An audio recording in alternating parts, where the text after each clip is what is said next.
The quality of our life depends on the forest, and the forest is not healthy. We need to fix it. We've neglected maintaining this green infrastructure for too many decades. This problem is too big for our state agencies to solve alone. And frankly, they shouldn't solve it alone. So there has to be a value to doing the right thing. We are currently developing the Forest Resilience Bond, an investment vehicle that allows private investors to fund forest restoration.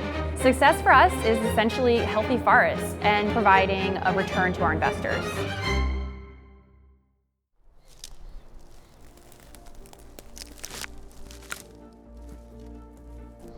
This site's called the Southern Sierra Critical Zone Observatory. It's our most intensive research site for understanding how forest, water, and climate interact. There's more trees in the forest now than can be sustained by the amount of water that comes in as precipitation.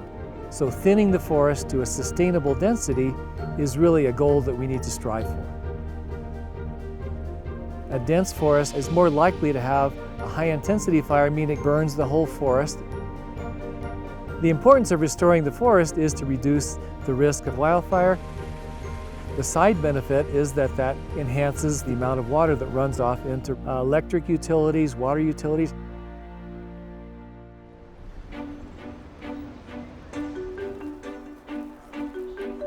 Of the 20 million acres that the Forest Service manages here in California, between 6 and 9 million acres are in need of some kind of treatment.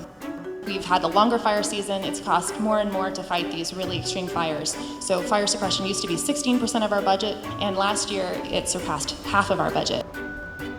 If we don't start protecting our forests now, our natural resources, our communities, our water resources and utilities are all at risk. The amount of money and capital in the investment community dwarfs the budgets of our federal agencies.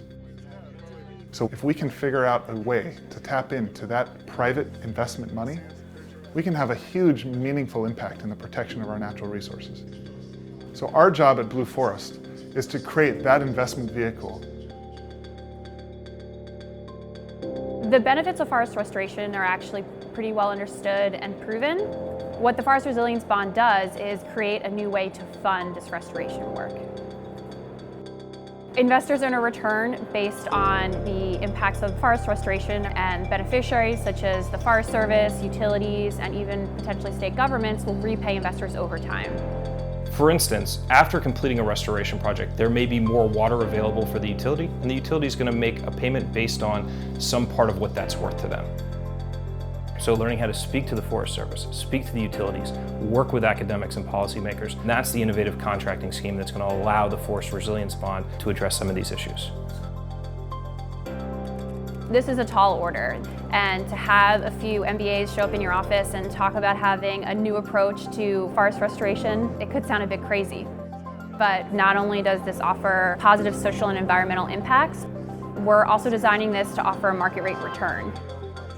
I think bringing private sector business opportunities to manage forests is really the way of the future. If we care about our water, we need to care about our forests and leverage private capital to protect our natural resources.